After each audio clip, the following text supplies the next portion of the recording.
proclamación del Santo Evangelio según San Lucas. Gloria a ti, Señor.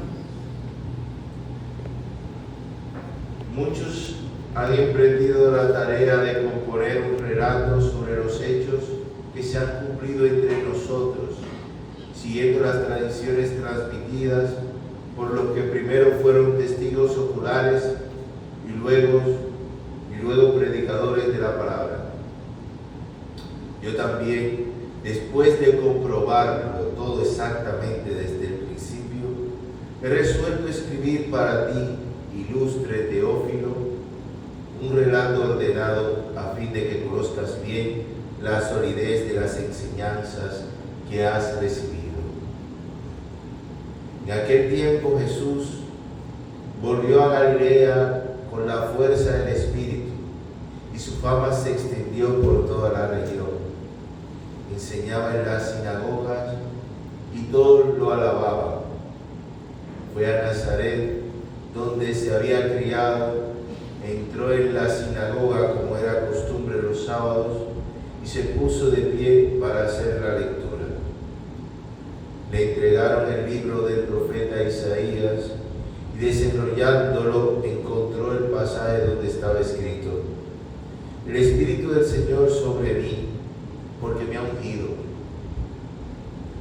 Me ha enviado para anunciar el Evangelio a los pobres, para anunciar a los cautivos la libertad y a los ciegos la vista, para dar libertad a los oprimidos y anunciar el año de gracia del Señor. Y enrollando el libro, lo devolvió al que le ayudaba y se sentó. Todos en la sinagoga tenían los ojos fijos en él, y se puso a decirles: hoy se ha cumplido esta escritura que acaba de oír. Palabra del Señor. Gloria a ti, Señor Jesús.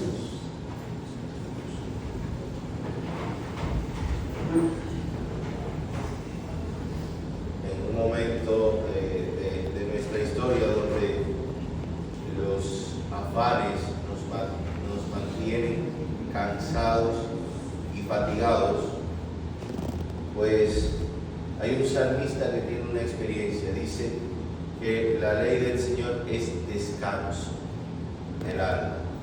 El problema es que nosotros tenemos una concepción jurídica de ley del Señor y nos mantenemos entre lo que está bien y lo que está mal. Y más o menos, por eso nosotros conjugamos muchos verbos raros. Decimos: tengo que ser fiel, tengo que hacer, tengo que orar, tengo que, y el tengo que está en todas las oraciones cuando nos referimos al Señor. Y eso es contraproducente porque cuando uno se enamora no tiene que hacer nada. Las cosas le salen gratis, le salen fluidas, le salen como consecuencia del mismo amor. No es una exigencia que nos imponemos, porque en la experiencia de Dios todo es gratuito y todo es diáfano y es fácil. No tiene la responsabilidad, sino el amor pues se da solo. Y eso es lo que ha experimentado el salmista. O sea, es descanso porque me ilumina quién soy. La ley, en sentido hebreo, es lámpara, o sea, un camino que me ilumina quién soy, pero que me ilumina a dónde voy y cuál es el trayecto y mi destino. Por eso San Lucas nos escribe una carta, es a nosotros. Teófilo significa amado de Dios. Pero este domingo presume algo importante que sin lo cual no podemos ser cristianos. Y aunque cada domingo tiene sus matices, es del Papa en su magisterio, en su discernimiento sobre lo que la Iglesia necesita vivir. Dice: le voy a poner un nombre, es el domingo de la palabra. Pero el concepto de palabra que nosotros tenemos es una Biblia debajo del brazo. Y el Papa dice: es más que esto. Y necesitamos vivirlo. Y el que no se monta en lo que quiere significar este domingo, va a vivir de sensaciones. Viene a misa, algo le mueve las tripas, se siente bien, pero pasa a otra cosa. Y viene y se pone un traje de cristiano para la misa o para el rosario, para momentos puntuales. Ese está enganchado, como quien dice, en el closet. Hay un momento donde se pone el traje de misa, así como cada uno de nosotros teníamos cuando éramos pequeños, había un trajecito que nos ponían los domingos, ¿no? O sea, o una ropita, que esa era la de los domingos, esa no se usa otro día. ¿Sí, no? Sí. Entonces, y había que lavarla para el próximo domingo muchas veces.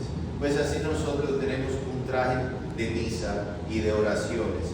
Sin embargo, dice la iglesia que este domingo es mucho más que eso, y mucho más que una Biblia, pero este domingo presume otra cosa, presume que hemos tenido una experiencia de Dios, que sabemos identificar, que no olvidamos, porque le está diciendo, nos está escribiendo en la carta que nos dice San Lucas, en los hechos que se han comprobado.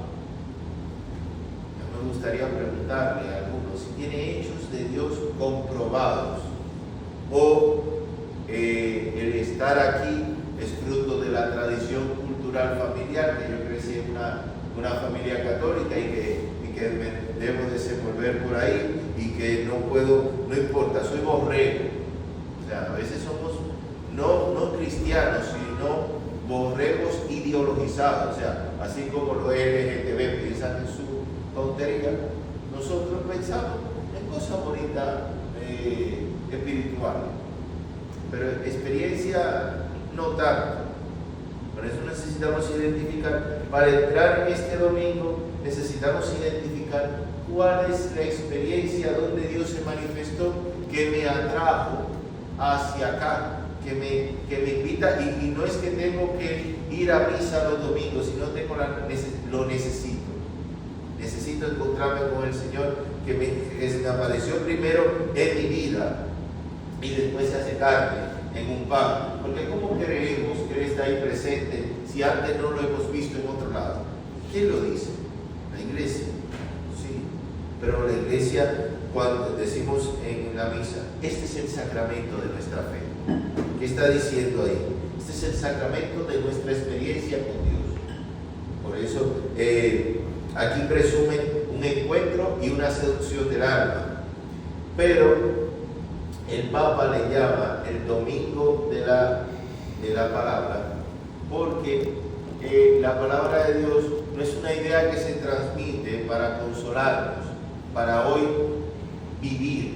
A veces hay gente que dice, Padre, necesito hablar con usted porque necesito un consuelo para vivir el día. Ajá.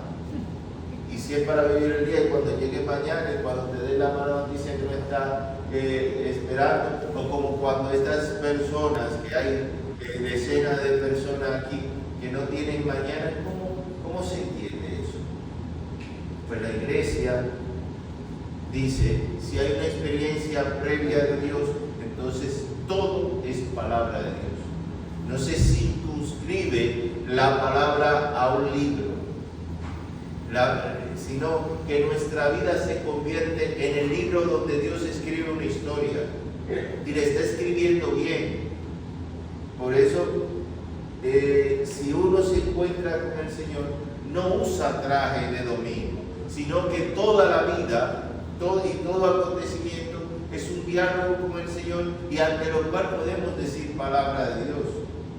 O sea, que cuando, por ejemplo, se nos da una situación contraria, por ejemplo, la gente que está allá arriba, interna, que está sufriendo, si hay una experiencia profunda con el Señor, ante su internamiento y el dolor, pueden decir palabra de Dios.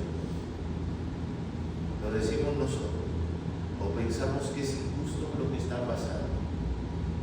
La falta de trascendencia y el trajecito de los domingos, eso es lo que dice. Pero si comprendemos, como hay un poeta bellísimo que dice que si nosotros pudiéramos contar correctamente nuestra historia y saberla leer, sobre todo, porque el problema nosotros, y perdone que no es algo peyorativo en sí, pero el problema de nosotros es que no sabemos leer. No sabemos leer la historia, porque la historia la leemos, o la nuestra, la leemos cuando es algo favorable, o cuando es algo gustoso. Ahí sí está actuando Dios poderosamente. Y cuando me mete en la precariedad, ¿qué pasó? ¿Se olvidó? No existe. Ok. Entonces, el Papa dice que no. Dice, este es el domingo de la palabra, porque es la condición en la que tiene que vivir todo el mundo. Porque si no, vivimos de momentos fugaces, de oasis de momentos, y sin embargo tenemos que venir consolándonos, creando dopamina para nosotros sobrevivir, pero no existe nada permanente. Por eso necesitamos identificar que primero que nuestra historia es un libro de santidad, ante lo cual también uno pudiera decir, dice San Juan, que si se escribiera todo lo que dijo Cristo, pues no habría biblioteca, porque tendría que entrar tu historia también. Tendría que entrar aquí 70 historias, por lo menos, 70 libros más. O sea, que la Biblia no tuviera 77, sino 77 más lo que nos encontramos aquí, más lo que están allá afuera, porque todos son libros de historia de salvación que son bíblicas. Entonces, pero si yo veo todo como maldito, como que las cosas son injustas, pues significa que Dios se olvidó. Y por eso hay un año de gracia, que dice, esta escritura que acabas de escuchar se cumple hoy. ¿Cuál es la escritura que acabamos de escuchar? La que se proclama aquí, pero también la que se está proclamando en presente en la historia de cada uno, donde a veces no entendemos. Pues si no entendemos, decimos, Señor, no entiendo, soy ciego, no entiendo lo que dices ni escribes en mi vida, porque yo quisiera otra cosa, y no entiendo el amor. Entonces hazme entenderlo, ábreme los ojos, que yo pueda entender mi vida a la luz de tus ojos, porque tú eres que escribe, y yo constantemente quiero ser autor de mi vida. Pues si mi vida es un bestseller, la vida de cada uno de nosotros es un bestseller que, bien escrito, bien entendido, todo el mundo quisiera leer, porque se muestra una cosa, que Dios es bueno. Ahora usted no sabe lo que estoy viviendo ahora para decir que Dios es bueno. Pues sí, porque Dios se deja crucificar, entra en la cruz y desde allí saca la vida. Cuando uno comprende eso, pues todo lo que le pasa, como dice San Pablo, todo es gracia, todo es gracia. Lo bueno y lo que no se entiende, lo bueno y lo que crea dolor. A veces el dolor tiene la misión de despertarnos de la ilusión en la que vivimos para aterrizarnos. Por eso hoy, ojalá que podamos nosotros, junto con la Virgen María, es importante en este domingo tenerla presente, porque ella es en quien la palabra ha surtido un efecto. ¿Y cuál es el efecto que surte la palabra en la vida de María? Cristo. Entonces, si nosotros guardamos lo que no entendemos, incluso, el resultado será que sale Cristo. De la situación que no entiendes, sale Cristo. Si se lo permites, le damos al Señor que nos conceda la posibilidad de que Él hable y que nosotros en nuestra vida podamos decir también a cada una de nuestras circunstancias,